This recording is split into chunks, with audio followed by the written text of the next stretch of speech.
I got the finish like I wanted. A knockout would have been great, but a submission was even better. So I'm very happy with how everything went down tonight. Just to follow up to what you said, how different was that for you? Having a closed event, no fans. How different was that? It's crazy because the arena is so large. Getting to experience it last time with all the fans, you could feed off of their energy. It was just magnifying how great it was for my debut. This time, you know, not only fighting in an empty arena of that size, being pitch black around you, being the very first fight, but also over here in Singapore, fighting bright and early at 8:30 in the morning. It was almost like I had to hype myself up and get myself amped because I couldn't feed off of the energy in the crowd because there wasn't any of that there. My corner was very vocal and very great at helping me, you know, get energized and get going. But it was a surreal experience. And looking back on it now, you know, I'm happy with the way everything turned out, obviously. So I wouldn't change a thing. Thank you and congratulations, man.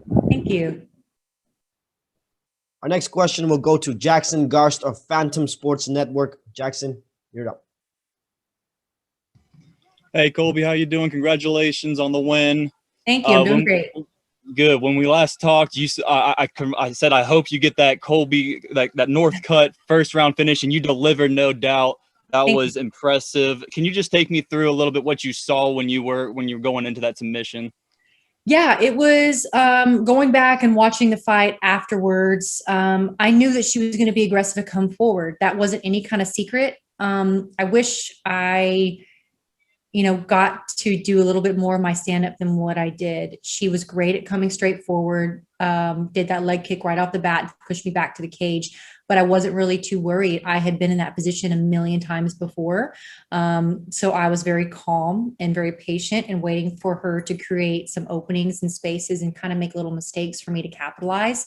And I could hear my coach's voice in my head. I could actually hear Uriah Faber's voice in my head from practice being in that position of telling me to be patient, wait, look for the openings, get the frames, work my way out of that situation, and everything worked out perfectly.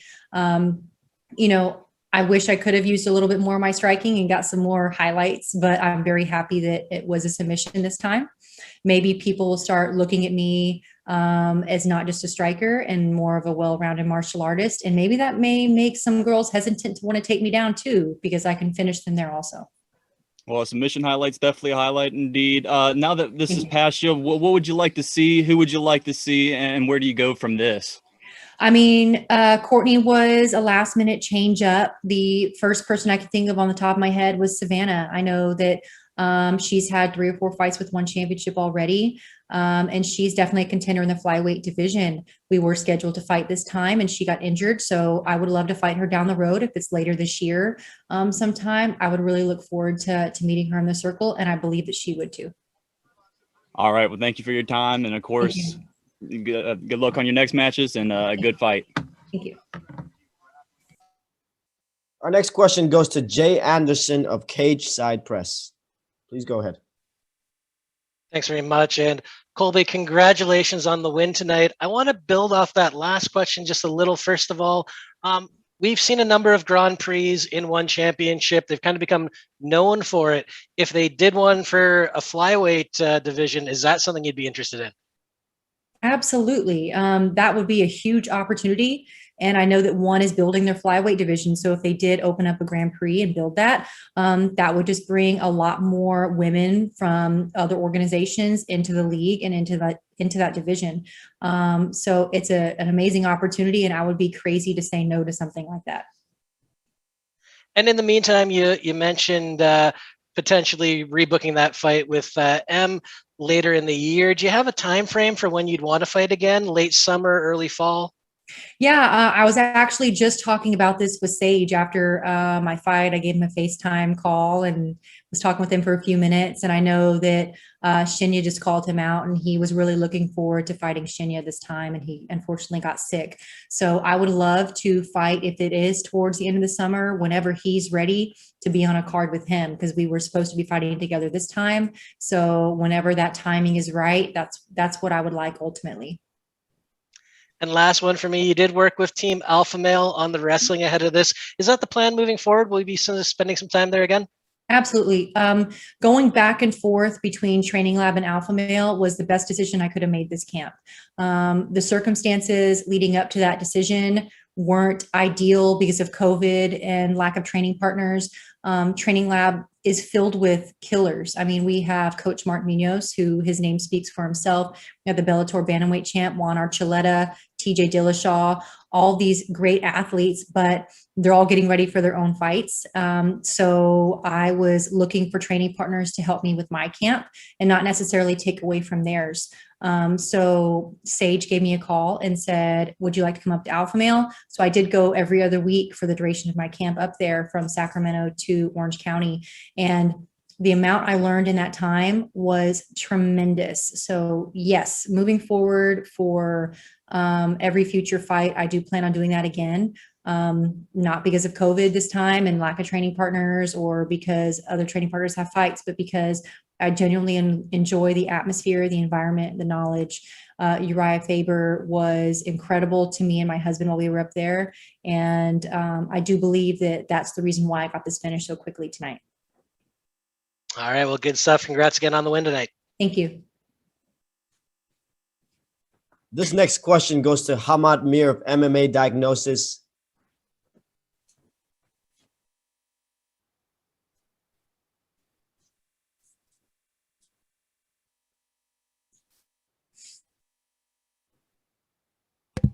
Hi, can you hear me now? Yes, now I can. Hi, Colbey. Congrats on the great victory. Thank you. You, your brother, your husband, you're all known as strikers. Mhm. How frustrating is it for you every time you fight, the opponent's bull rushing you and clinching with you as a striker? That's a great question. It is a little frustrating, actually. But it's something that I know is inevitable and it's going to happen. So it's easy for me to prepare for. This time, it didn't necessarily go the way I had envisioned. I guess it was almost like being in the arena when it was dark and there was no audience, and it was so calm that I was almost too calm in the start, and I wasn't as ready as I feel like I should have been. So I was a little bit delayed with my reactions, and I let her get too close and push me back against the cage. Once that kind of got going, then everything started kicking in. And I remembered everything with training, and I was very patient with my reactions. But I wish I would have been able to use my striking a little bit better than what I did this time. I didn't even throw a single kick, which is what I love to do the most. But you know, it is a little bit frustrating, but it's nothing that I can necessarily control. Maybe I start getting some more submissions on the ground and it'll make girls a little bit more hesitant to want to take me down, and then we'll have to come up with something else. I don't know, but there's nothing I can do about that. Do you feel like with this victory now that your opponents are going to be a bit more wary now with your submission game, your grappling game? Maybe. I hope so. I got really long legs, so triangles and arm bars are like all day for me. It's I love it. So and I'm very comfortable with my guard and being on my back. So if somebody takes me down, I'm on my back and I'm there, which is fine. And then wait till I reverse it and get on top, then you're really going to be in trouble. But you know, it's something that maybe it'll take a few more fights. I've only had 2 fights with the promotion. Maybe it'll take a few more fights, a few more wins for people to start really seeing me as, you know, even a grappler or, you know, not just a striker. I think I started the stepping stone to that way tonight, but we'll see where it goes. You mentioned training with Team Alpha Male now. Just wondering, who are your training partners for the wrestling, and what has Uriah kind of incorporated with mixing everything for you? Like, how big of a game changer was that for you? It was great because they're not only all wrestlers up there, they're great at the chain wrestling, all the clinch work, the cage work, all the little transitions that I was missing, because I am a purple belt in jiu-jitsu and I have those fundamentals. But it was the little transitions and then the cage and the wrestling part that I was missing, I feel like, in my game. And that's where they kind of helped. To be honest, out of all my training partners there, Corey McKenna, she's only 21 and in the UFC. She's going to be she's a contender already in the UFC, and she was phenomenal helping me this camp. She was somebody that I trained with the most and gave me the look that I needed. And was very helpful, and she's just a sweetheart. So she's somebody that really helped me. And then obviously Uriah himself poured a lot of time as well.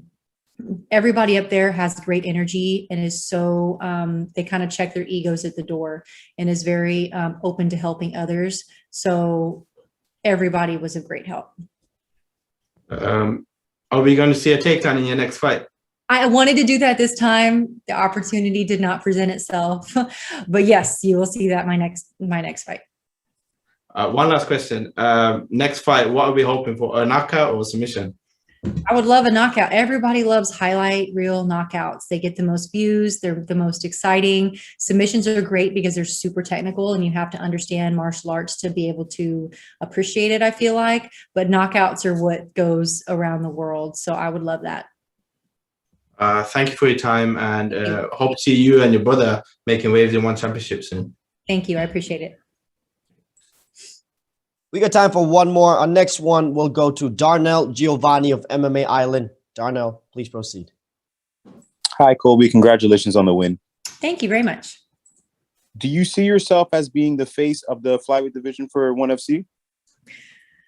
Not yet, but I hope to be. If I'm going to be very honest with you, I hope that I've said it before multiple times. I do want to be the very first women's flyweight MMA champ in ONE Championship. They don't have a champion at this weight class. I do know that they're building the division. I believe that, you know, it may take however many fights it may take for me to get to that point. I believe that I could be there first. So right now, I'll tell you no, but in the future, I will say yes. And last time I asked you about Raymond showing his ground game in his Bellator fight, and now you got to show your ground game in this ONE FC fight. What did he have to say to you after you won with this armbar? He just said, I knew you could do it. I mean, we've worked so hard on our grappling and putting ourselves in uncomfortable positions. And when you're so good in striking and so good in one area, you're the best at, you feel like a total white belt going into something else. And it can be very, very frustrating, disheartening. You know, like Uriah was telling us in practice, sometimes you have to be the hammer and sometimes you have to be the nail. And in those kind of situations, you got to be the nail and you got to take some. But all of it paid off and it was great. I'm happy that he got to showcase, you know, get 4 takedowns his last fight. That's more than I've ever had in all of my fights combined, which is absolutely amazing for him. He's on a very, very fast track to having to kind of learn everything really rapidly, obviously because of his age. He's 41 today. So, you know, we're working really, really hard on it together and I'm happy to be doing it with him. And after giving him that amazing birthday gift, what's the birthday plans when you get back home? I don't even know. We haven't actually thought that far because we've been so focused on our fights right now, each of us, that we haven't thought about anything of what comes after. It's his birthday today and I didn't even get him anything because I've been so focused on myself and he's been so focused on, you know, his fight, which was not even 2 weeks ago. So we got to come up with something when we get home. Happy birthday to Raymond and congrats on the win again, Colbey. Thank you very much. Thank you so much for your time, Colbey. Thank you. Congratulations again and enjoy this. Thank you. Thanks. Have a great day. Have a great day. That was Colbey Northcutt. Don't go anywhere. In just a few moments, we will have the former ONE lightweight world champion, Eduard "The Landslide" Folayang, joining us. Please stay tuned.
we have now joining us the former ONE lightweight world champion, Eduard the Landslide Folayang. Eduard, thank you so much for joining us.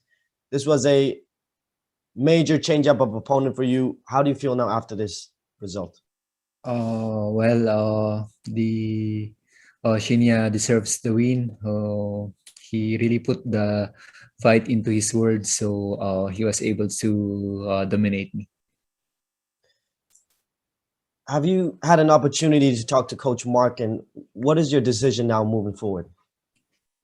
Well, we are still positive, you know. It's just that we wasn't able to stop the takedown, you know, where we tried a lot of times, and yet Shinya is you know, he really doesn't want the fight to go on the feet. So when he had the advantage to go to the ground, then he didn't lose the chance to get it. Thank you for that, Eduard. We have some media here ready to ask you questions. The first one goes to CD Argarin of DZRH. CD, please go ahead. Yes, thank you. Edward, sorry for the loss. Gusto ko lang malaman, at this point of your career, nakita na natin yung results ng last fights mo, lalo na tong last fight na to. Iisip mo na ba mag-retiro or tuloy-tuloy ka pa rin? Sa akin, yung pagre-retire andyan lang naman. Pero as for the moment, still, marami akong natutunan ngayon ulit. And ganun naman talaga ang buhay. Minsan nakahanda na tayo, and then some major changes, kaya I think hindi yun yung magpapastop sa atin. Siguro hindi lang naging maganda ulit yung mga past na performance natin. This time I know na prepared ako, very calm ako dun sa laban. Kaso talagang napunta talaga sa mundo ni Shinya, and he was able to get the finish. I apologize for jumping in, gentlemen. We have been requested to have these interviews in English. So if we can do that, please, that would be very appreciated. Thank you so much.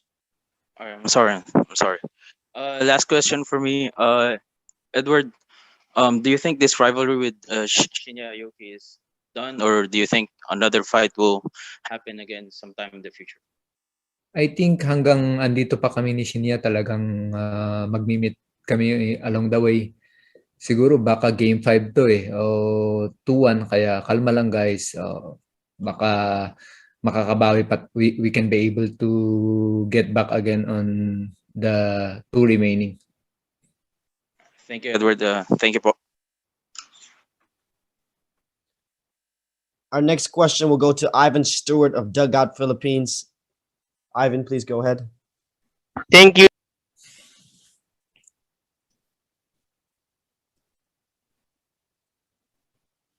Ivan, you've cut off there. Yeah, okay. Manong Ed, okay. We talked to Shinya earlier, and he said that you told him that to fight him again in 2 years' time. So does that mean there's a round 4 coming up in 2023? Baka I think it will be on round 5. So we, as long as we are still here with Shinya, I think our path will be crossing again. So this time I need to utilize all the time that I have to keep learning and growing in this sport. Okay, so assuming that you're going to be fighting again with Shinya in 2 years' time, what will be your immediate plans on improving yourself within the next 2 years? Well, of course, it's my dream also to submit him, even if it's a dream. Then probably that will be the greatest thing that I can do if I could be able to submit him. But you know, this is a martial arts. Nothing is impossible as long as we believe. So what's important here is that we should not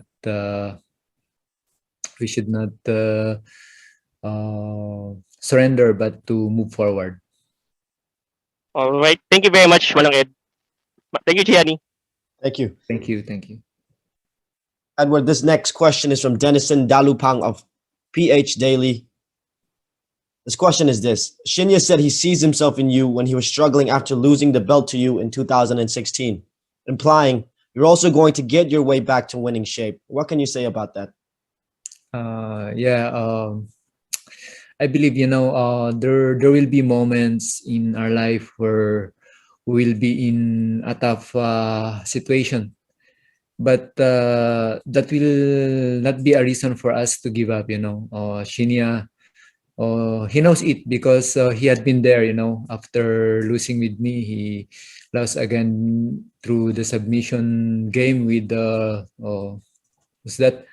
Gary Tonon. And then after that, he bounced back. So I think that's the essence of this sport. Martial arts teaches us not to give up but to persevere. I'm looking forward into that great comment from Shinya himself. We have our next question here from Phil Starr. Question is this. Edward, what's next? Do you think it's time to hang up the gloves? And if not, what do you think has to happen for something to change in your career? Well, I'm already expecting this question. Probably a lot of people will be telling me, but should this failure make me stop, or the greatness within me is more greater? So I think I just really need the perfect time to unleash that greatness. Probably it's not now, but someday and in the future, they will see me rise again. Thank you for that, Edward. This next question will go to Randolph Leongson from Spin Philippines. Randolph, floor is now yours. Good morning. Tough loss for you, but it's how did the change from Akiyama to Aoki kind of affected your preparations? How tough was the adjustment from one opponent to another? And do you think that affected you in your psyche, especially that you were heading to this fight very, very confident against Akiyama? Yeah, there's really a lot of changes, and I think it's one of the factors that affected my performance. I'm preparing for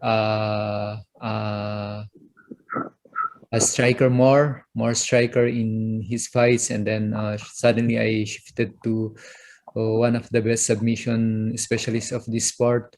So I think the adjustment is not that enough for me. Not unlike the first one that I really know in the very first that he will be my opponent.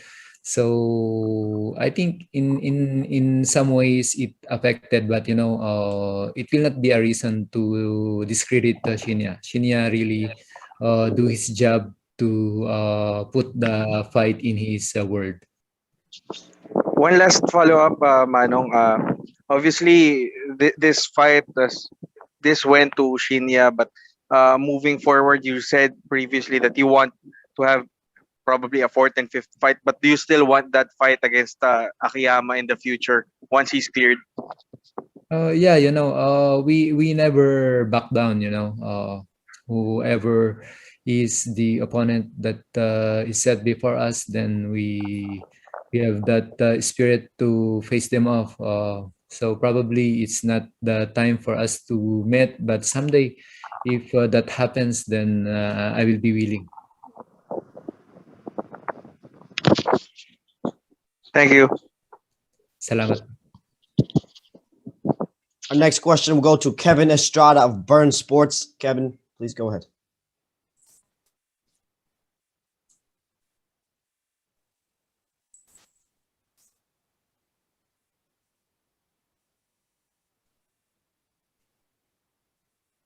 Kevin, can you hear us? We're going to move on now. Our last question here will go to Hamad Mir of MMA Diagnosis. Hamad, the floor is yours. Hello, Edward. Unfortunately, the fight didn't go your way, but Eddie Alvarez lost his fight. You two had a great matchup 2 years ago. You hurt him, you rocked him, you had a battle. Is that a matchup that you could see you two being next? I don't know, it's a tough night for both of us, and I don't know if he's willing for that fight. As an athlete, then probably, if that will be set, then I will be happy to accept it. But if it's not, then life must go on and move on. You and Shinya now, you obviously this was a trilogy fight. Where do you feel like when he got you down? Where do you feel like, is there like maybe in the game plan, because obviously it was a last minute change? Do you feel like because you were preparing for Akiyama, who kind of stands up a lot more, that kind of affected this fight for you with your preparation? Yes, of course. Especially when they told me it's Shinya, the preparation is it really needs a long time to study and to master how Shinya will work on you. So probably, but just like I said a while ago, I don't discredit Shinya's ground game. He's really good there, and as much as I want to avoid it, it didn't go my way. Manny Pacquiao is seen as the pioneer of Filipino boxing, one of the faces. Do you feel like at the end of your career, you would be one of the faces in Filipino MMA? Well, for me, what matters is that we are doing something great in this sport, whether they recognize us as one of the faces or not. Then what's important is that the sport, the spirit of sport will continue to educate those people who are practicing this sport, that they will understand more about martial arts and mixed martial arts. How many fights do you see how many fights do you feel like you have left in your career, in your opinion? We never stop fighting as long as we live. But for me, I think I still have 2 to 3 years maximum. Okay. Thank you, Eduard, and hope to see you fighting soon. Thank you. Thank you so much. Edward, thank you so much for your time. Please get back soon. We'll see you back in the circle. Thank you, Jen.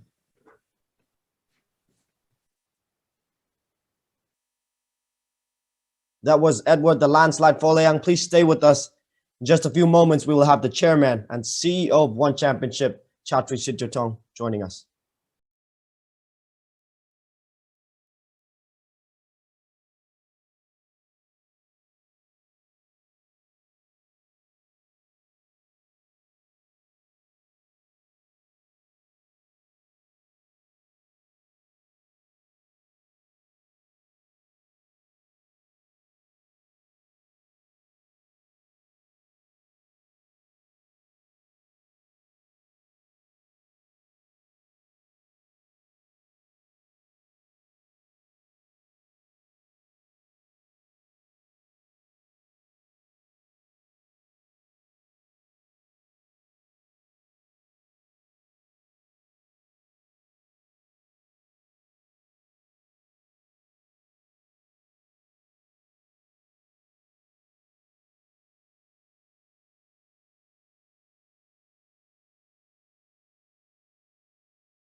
We apologize for that. We now have the chairman and CEO of ONE Championship, Mr. Chatri Sityodtong, joining us. Chatri, thank you so much for your time. Thank you. Thank you to all the media around the world who were joining the post-fight conference call. Chatri, it's been an incredible month of martial arts action. Before we get into this Q&A, can you give us your thoughts on this ONE on TNT IV event? I thought from everything within our control in terms of production, marketing, I thought the team did a great job. I thought the athletes, gave it their all in this last show. So let's knock on wood that the TV rings tomorrow come out healthy. Thank you for that, Chatri. We're going to open up the floor now to the Q&A. The first question will go to Jason Burgos of mixedmartialarts.com. Hey, Chatri. So the first question I want to talk about is De Ridder. He makes the call out at the end of his fight, talking about going for the heavyweight title next, trying to attempt what Martin Nguyen couldn't do a few years ago with his 3 championships. I want to get your idea. What's your promoter thinking on this? Do you go for something like that, a historic thing, have this guy, try to go for 3 titles? Or is there a thought, look, I can't have him hold up 2 divisions now as a 2-division champion? What's your thinking? What's the best for you? What's the best for the fighters or something like that? I just believe in supporting our athletes as much as possible, and in their dreams, and as long as they're achieving, great, outstanding performance, in the arena, that's what matters most. And so I'm definitely open to the idea of Reinier challenging for the heavyweight world title.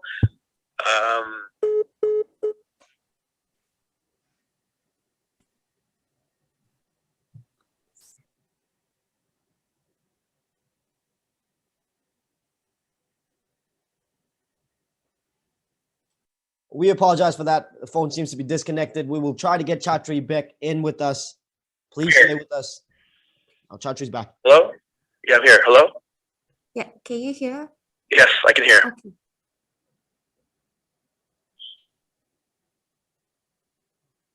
Jason Burgos, can you repeat that question, please?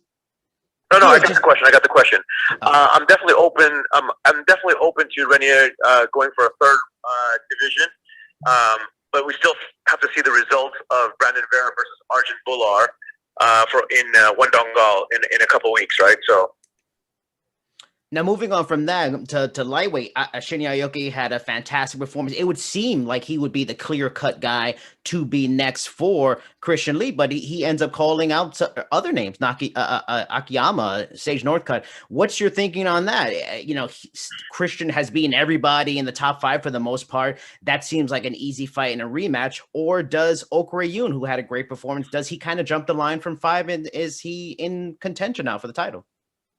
Yeah, I think, Christian has beaten Shinya once, so I'm not sure that, he's ready. He's excited for that matchup.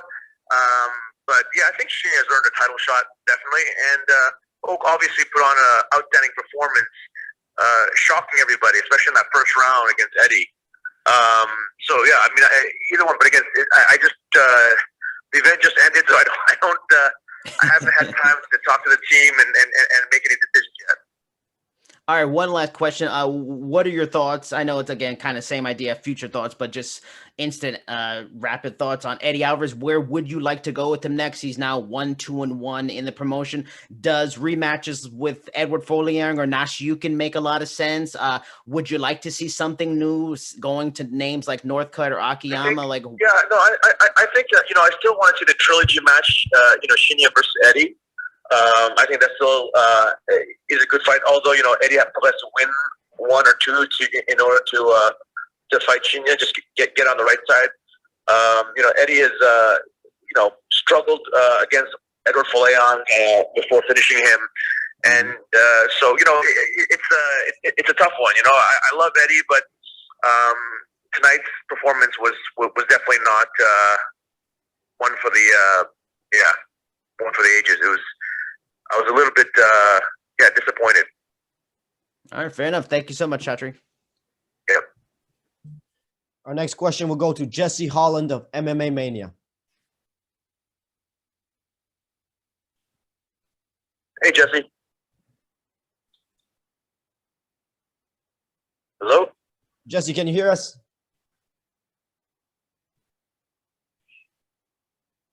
Yeah, you can hear me now? We hear you now. Please go ahead. Yeah, sorry about that.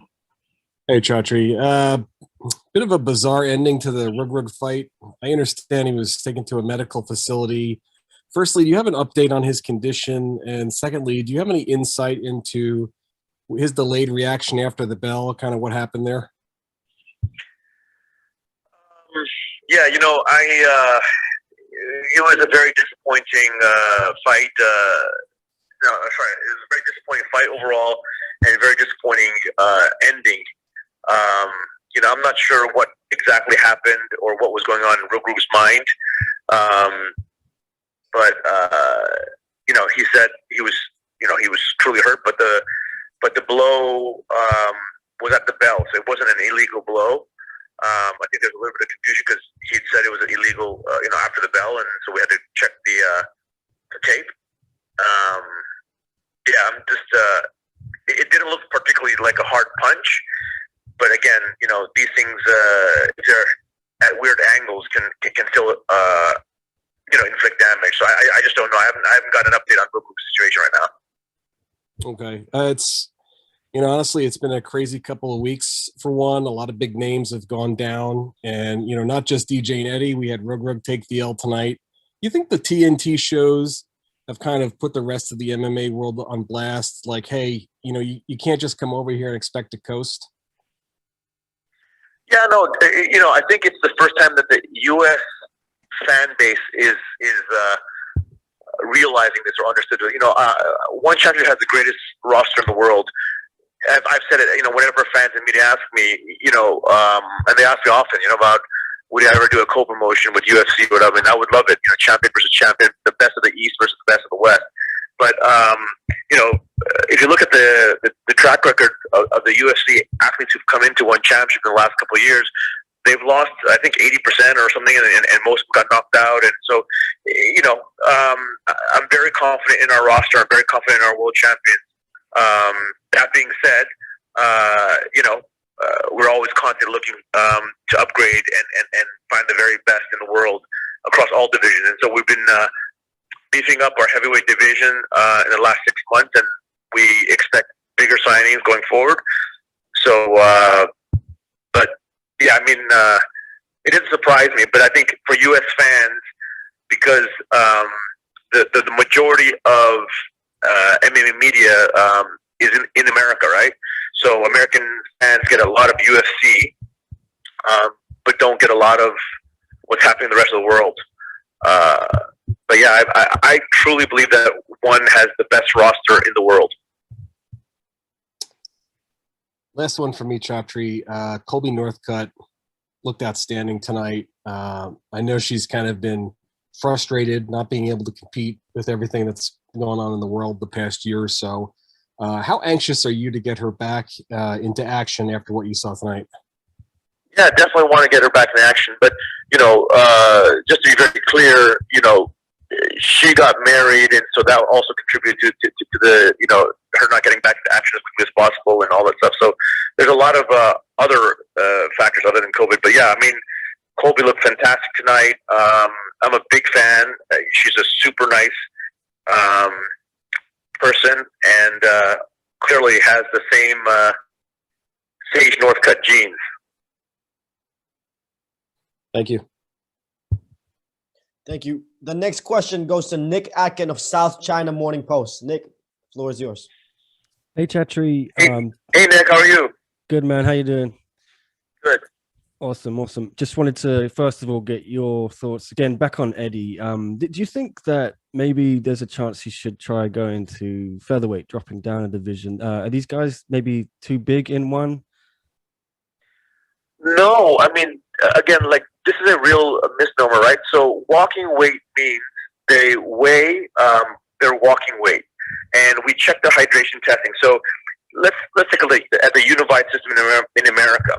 If you are 170 pounds walking weight, typically you'll shed water away. You go to the sauna and you cut down to 155 for the weigh-in. you weigh in at 155, but then immediately you drink up, right? You rehydrate. And so on fight night, actual fight night in the UFC or Bellator, they're at 170. At one championship, 170, we don't allow you to cut water weight, during the week just to make the scales. You have to take a piss test, and you have to take a weigh-in test, right? Throughout the week.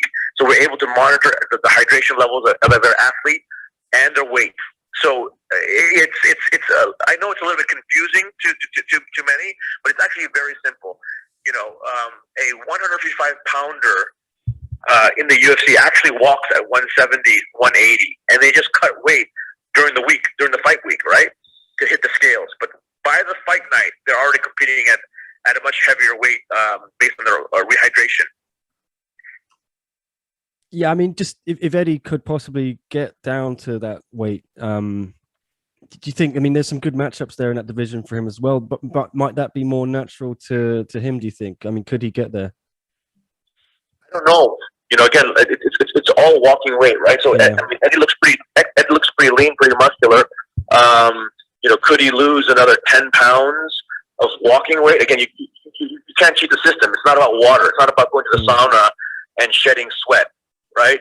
To drop to a lower division, it means you have to literally shed fat or muscle in order to make the other, the next division. So I'm not sure that Eddie can make the featherweight division in terms of walking weight.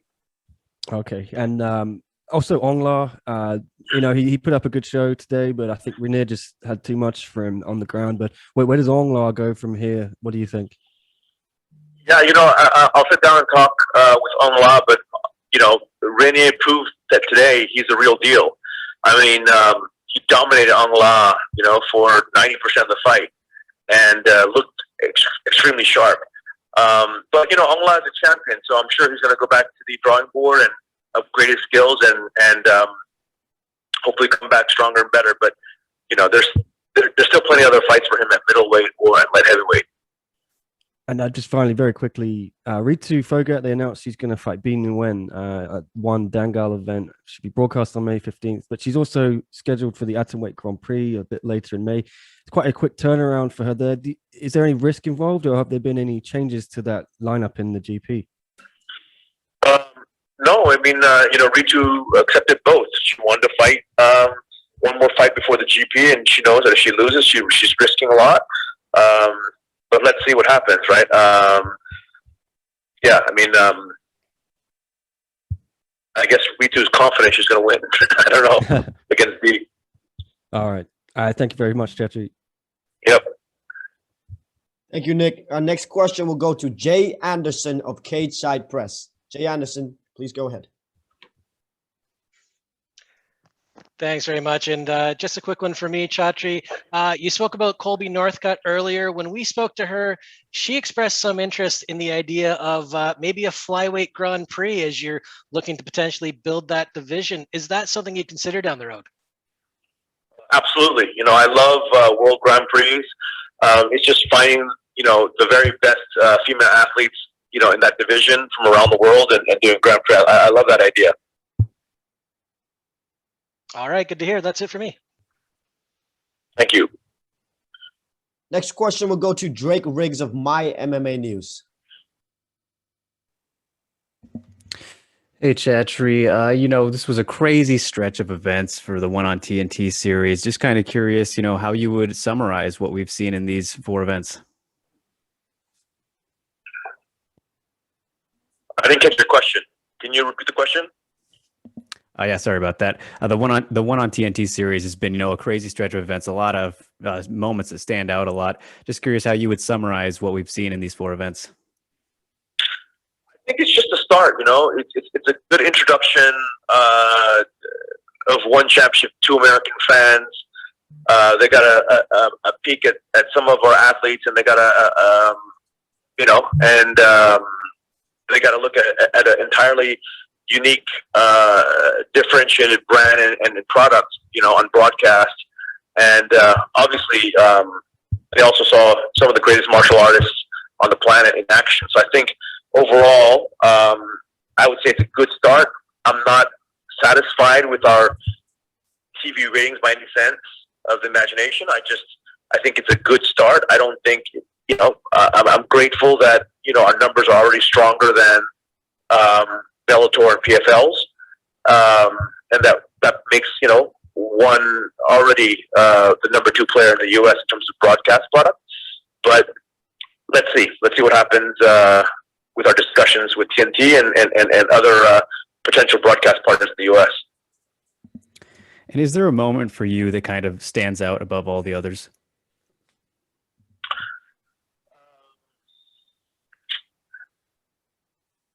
Just trying to think about which fights I like. I thought the Rae Yoon Ok fight against Eddie was really a fun, exciting fight. And I know, Eddie was a very heavily, he was heavily favored. He was a heavy favorite to win. I think it was minus 350 or something like that. So there's just a lot of talent, in ONE championship. I think a lot of people are finally seeing what we've already known out here in Asia. Trying to think of some other fun fights. I thought Shinya's performance against Eduard Folayang was just, again, he's been on a tear. I thought the best performance so far of the entire TNT series, I would say, would be Christian Lee versus Timofey Nastyukhin. That one was an outstanding, incredible fight. But I guess for me, the major themes are, ONE Championship's introduction into primetime TV in America has already put us as the number 2 player in the U.S., and it's just the beginning. And I think the other theme is that American fans can now finally understand that ONE Championship roster, genuinely can go head to head against any organization in the world. And last question for me, when you return to TNT with whatever your next show ends up being on TNT. Oh, one more thing. I think Adriano knocking out DJ was also a huge, shocking moment. That was a big highlight too, I'd say. Yeah, absolutely. Can't go wrong with that one. But as I was saying, for your return to ONE on TNT, when you get back at it, are you hoping to have maybe bigger cards or a bigger card? Because, with these 4 that we've seen, a little bit more condensed with the 6 or 7 fights as opposed to... Yeah. It's not ideal, right? Because, historically we'll do anything from 12 to 16 fights, in a show. I think a couple factors. Yeah, TNT wanted to test it out and gave a 90-minute slot. So 90 minutes, you can only do so much, right? In terms of number of bouts. And then the rest were on VR. But yeah, I agree. So again, all this kind of stuff is up for discussion right now. We're talking, the teams are talking, I can tell you, with Turner. And I know that Turner's very happy. I know that American fans have been very excited about ONE. If you see all the Twitter chatter, if you look at all the press coverage, if you look at all the exciting fights, I think overall, it's a good start, is what I would say. All right, thanks, Chatri. Thank you. This next one will go to Leon Jennings of Asian Persuasion MMA. Hey, Chatri. How's it going? Hey, Leon. How are you? Yeah, good, thanks. Just want to quickly ask you about One Dangle. It seems like you've gone for an Indian theme there. What's the thinking behind that? And I guess that's why Reed 2 wanted to compete on that card, even though she's competing in the Grand Prix. Yeah, because it's a big India card. We obviously play with a lot of different themes, and with our different cards and the names of the cards. One Dangal actually is not only Bollywood's biggest movie in history about Ritu's family, the Fogat wrestling family, but also Dangal means wrestling, wrestling pit. I'm not sure that the world knows, but India has a lot of high-level wrestlers, and so in honor of the Fogat family and in honor of Bollywood's biggest blockbuster movie in history, we wanted to just showcase the very best of India on the card, and so that's why it's called One Dangal. And obviously, so yeah, the fact that Dangal is the biggest movie in Bollywood history, and it's based on the true story of the Fogat family, of that family. So we just thought it would be a very nice tie-in into trying to ignite India and welcome Indian athletes onto the global stage of martial arts. Cool. What happens if Ritu loses against B. Nguyen? What happens? Does she still compete in the Grand Prix? No, I don't think she will be in the Grand Prix then, right? I mean, she's risking it, so let's see what happens. I mean, she must be confident. Otherwise, yeah. Cool. And Jackie Buntan looked good tonight. There was talks before she beat the winner of her and Wonder Girl maybe would have fought for the inaugural strawweight Muay Thai title. Is there any talk about whether we'll see a title there soon? Yeah, no, there'll definitely be a world title on the line eventually in that division. Yeah, Jackie looked good tonight, but you know, I was actually surprised by Ekaterina. It was a very, very close fight. You know, it could have gone either way. I agree. Lastly, ideally, when would you like to return back to TNT with another series? Again, I can't comment right now. I can just tell you that very serious discussions are underway or have been underway actually a couple weeks ago.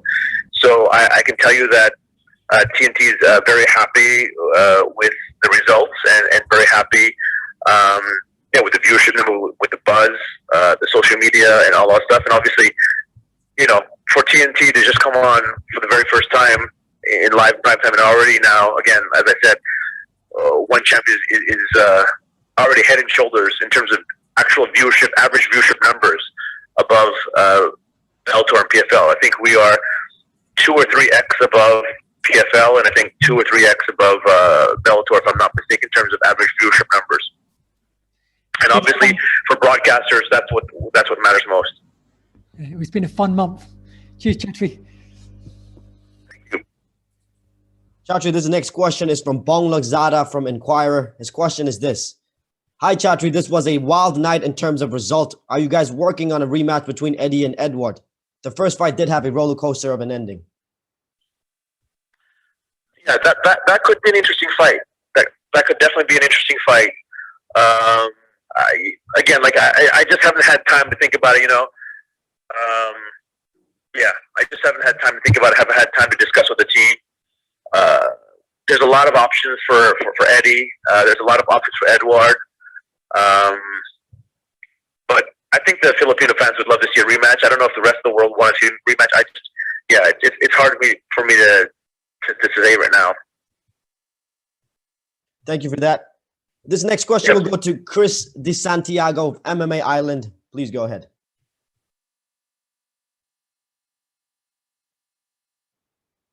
Hi, Chris. I think you're on mute. Hi, Chatri. How's it going? Good. How are you? Pretty good. So, we had the conversation on whether one on TNT IV would be the best card of the year so far. Would you have to agree with that? No, I was not happy with the card overall. You know, if I look at, you know, some of the cards we've done in the past, this doesn't rank anywhere close to being amazing by any. I thought it was an okay card. You know, the fight didn't pan out the way I thought they would in terms of excitement. So from that perspective, I'd say it was just okay. TNT IV was okay, not great, not bad, just okay. Gotcha. And a lot of newer American fans, obviously the American audience isn't as used to watching ONE, you know, with a lot of people didn't know about the legal knees until the Demetrius Johnson fight. With the Eddie Alvarez fight, it was more so on the rules of scoring. You know, we don't have the round by round scoring. So were you like surprised that there's a lot of critics saying that Eddie won the fight, you know, not knowing the round by round scoring was in play? Sorry, Eddie won the fight. You mean tonight? Oh yeah, like you know, a lot of critics were saying that Eddie won the fight. You know, even though Ok, you know, won the first round pretty handily. And No. For me, it was very clear cut. Ok definitely won the fight. Again, we don't score round by round. We score well, you can go to a website. You can see the scoring criteria, but basically, damage is the most important criteria, or near finish is most. And if you look at who landed the much more significant strikes, Oak by far, right? I think Eddie was 1 or 2 punches away from getting completely out in the first round, and Eddie scored 0 takedowns. He tried to take Oak down, for the whole fight, couldn't take him down, and did have a few good solid strikes, but he didn't rock or rattle Oak at any point in time. Oak was never close to getting finished.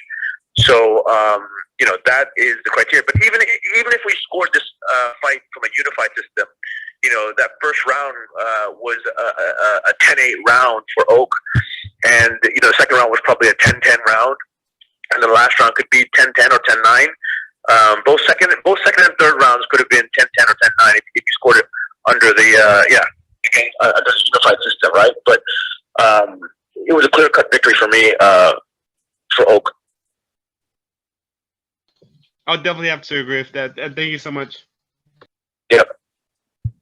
That's it from us, Chatri. Thank you so much for your time. I'm actually shocked. I asked the media right now, do the media think that decision was controversial, Eddie's loss? It seemed pretty clear. Yeah, a lot of fans, disagreed with it, but obviously it was a lot more newer American audience fans. With me being a fan of ONE for a while now, I already knew that Oak won that fight clearly.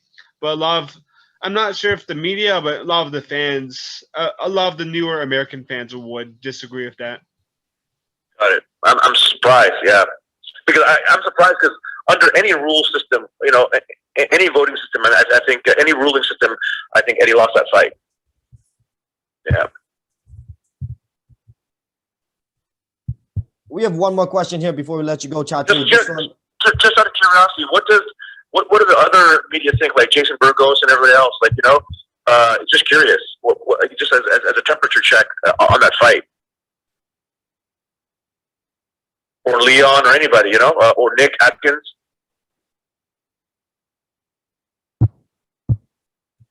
Clear Eddie lost by Drake Riggs. Most of them seem to agree with you, Chatri. Got it. Yeah. Yeah, that's what I thought. I mean, under any ruling system, Eddie lost the fight. Okay, thanks. One more here before we let you go. This one will be from Dylan Bowker of My MMA News. Yep. Hey there, Chatri. I was just curious because with, Reinier De Ridder calling out the winner of the heavyweight championship fight there, is there a level of desire in wanting to position him in that kind of placement to give him like the three-peat, kind of like rarefied air type of status? Or would there maybe be a standout contender, a middleweight or light heavyweight that would take precedence for Reinier De Ridder in the next outing? Let's see who wins the title fight first between Bullard, and I'd have to sit down, right? I mean, I haven't even talked about it. I was surprised. I had no idea that Reinier was going to call out the heavyweight champ as well. I had just no idea. But I think it's an interesting idea, and I'm open to it. But I just want to see what happens in the heavyweights first. And plus, we've been really active in recruiting a lot of heavyweights from around the world, rising stars or prospects like a Reug, and letting them develop. And, I have big plans for the heavyweight division. I think that's the one division where, I'm not as proud of in terms of, the depth of athlete talent there. But I can tell you the last 6 months, we've signed a lot of big monsters that I think the heavyweight division will come on very, very strong, especially by next year. Yeah, and just a bit of a follow-up to that, someone in the talent pool that locally I'm interested in, just being a fellow Canadian, Dustin Joinson. I'm kind of curious when Dustin Joinson can be expected to get into the ONE circle there, because I think he's a great addition to the roster there. Yeah, exactly. There's a lot of talent we haven't even announced as well at the heavyweight division that people, there's so many incredible athletes around the world who don't necessarily have huge names yet, but they're actually outstanding athletes with real world championship potential, and that's what we're looking for. We're looking for athletes, the very best martial artists on the planet with world championship potential. We want the very best. Awesome. Thanks for the time, Chatri. Thank you. Chatri, thank you so much again for your time. Okay. Okay, thank you, everybody. Thanks a lot. I appreciate it.